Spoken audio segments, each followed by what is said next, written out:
Hey there, welcome to day 1464 of What You Up To Now.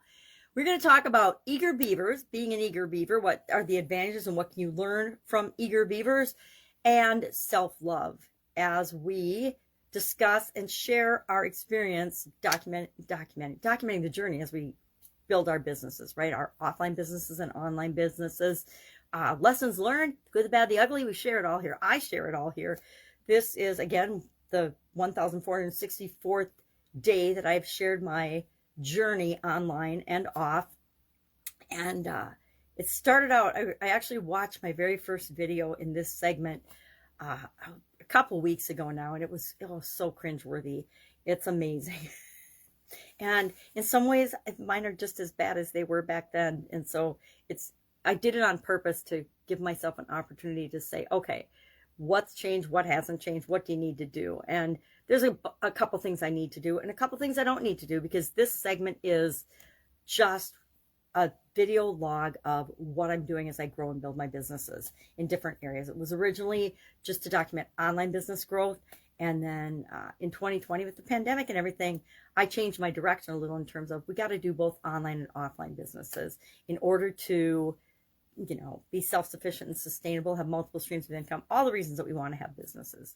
So eager beaver was our expression for supersize your business today. Every day for about 1,100 days now, I've shared an idiom with that group. And we talk about what it means, where it came from, and how we might use it to grow and build our business. So today I shared 5 ways that eager beavers, or being an eager beaver, or having eager beavers in your organization can help you to grow and supersize your business, and why we want to model beavers, right? I don't know if you can see it, but I've got my little beaver, Betsy the beaver here. She's my beaver puppet. And the reason I keep this, and I didn't get rid of it when I moved, was because I did the very first video I ever did online, and it's not in this segment, but the very first video I ever did, and it was back in, I don't even remember now, with Betsy the beaver, because I was scared to do a video by myself, right? I was scared to hop online and do video. And as much as everybody says I'm scared to do it, everybody I ever have talked to cringes when they go back and watch their first videos or watch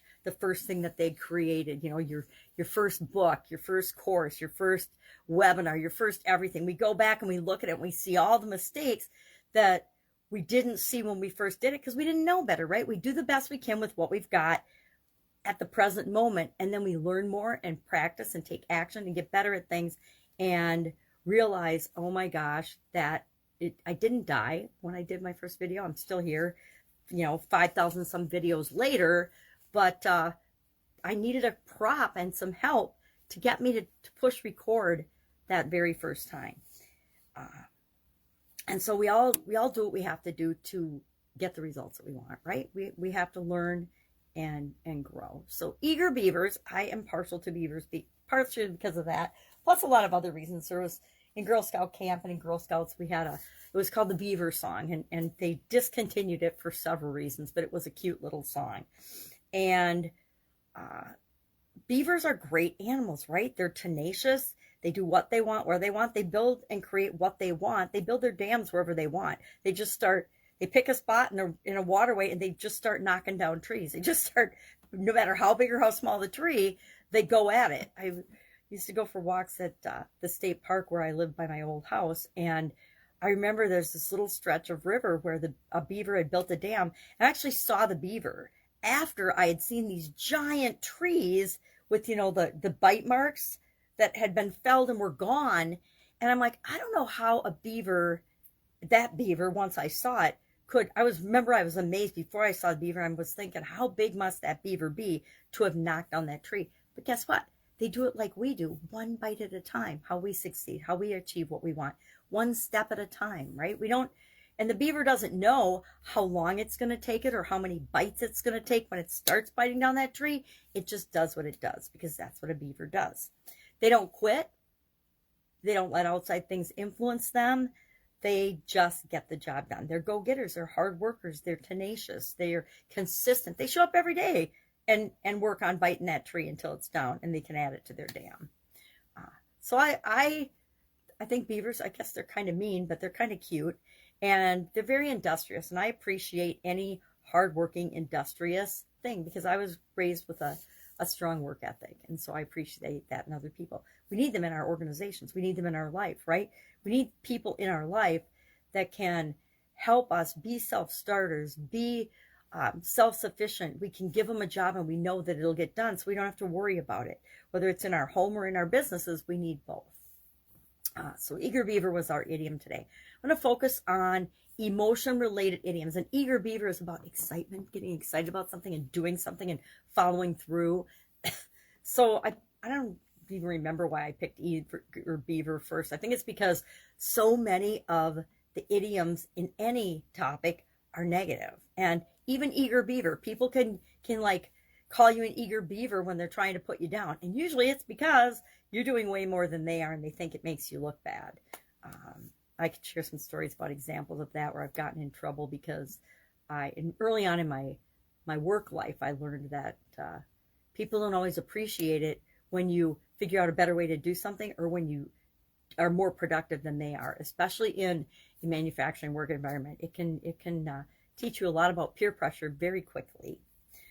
And also about performance and doing what feels right to you, even if other people don't agree with it.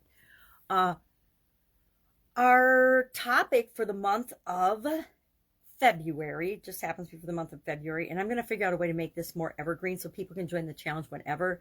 And I broke my personal rule today and talked about February in the video for today, but I can always change or edit that out or remind people that it doesn't matter when, and it doesn't matter when we do one thing every day to improve ourselves or how we decide to do that. We could just do a random thing every day, but I wanted to make it a little more conscious and focused. And so last month we focused on our physical environment, our physical well-being, our physical bodies, our health, etc. This month we're focusing on emotions. Why? Because February's got Valentine's Day. It's got my son's and my granddaughter's birthday. It's just a great month about love and positivity. And so I wanted to focus on emotions for that. And then we'll go to mental next month, and then spiritual, financial, relationships, contribution, and I think confidence before communication. I can't remember which months I set up as which, but for each month we will focus on a particular area or aspect of our life. Now, it doesn't mean we're exclusively doing that. It's like we didn't just stop paying attention to our physical well-being because it's February 1st today, right? We're not going to do that. But we are going to focus on emotions. So we talked about, today's topic was self-love, and I shared 30 plus ways, like 32 or 33 ways that we know and if we're showing self-love, if we're taking care of ourselves, which is really a great list because some of them I do, some of them I don't, right? And it's a good way to audit our own behavior and say, well, geez, I don't like doing that. So, and I absolutely positively don't do that. So maybe I have some work to do. Guess what? We all have work to do in every area and aspect of our life, whether we like to admit it or not. We could always be better. We could always be a better version of ourselves, right? That's what this challenge is all about. So we talked about self-love, and then I shared a 13-step process that I found online of how to develop and increase your self-love. Because guess what? If we don't love, and why I started with this particularly, I wanted to start the month off with this and the segment off with this is, as much as we tell ourselves it doesn't matter, it absolutely positively matters more than anything else on the planet and anything else in our lives. If we don't love and take care of ourselves first, we don't have anything to give to other people.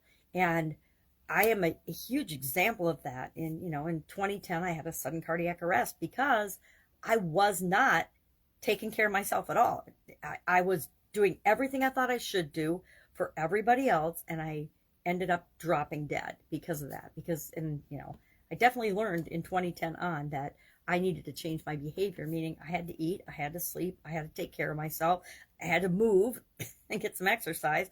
I had to pay attention to what I was feeling in terms of stress and what was going on in my life and how I was handling it or not handling it. I was just stuffing it down. More and more stress, just stuffing it down. Relationship stress, stuff it down. Work stress, stuff it down. Business stress, stuff it down.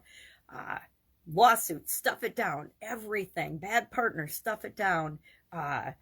Mean neighbors in one of my businesses, stuff it down. I just stuffed it all down to the point that it exploded and shut me down. Best lesson I ever learned in my life. But thank goodness I'm still here to talk about it, right?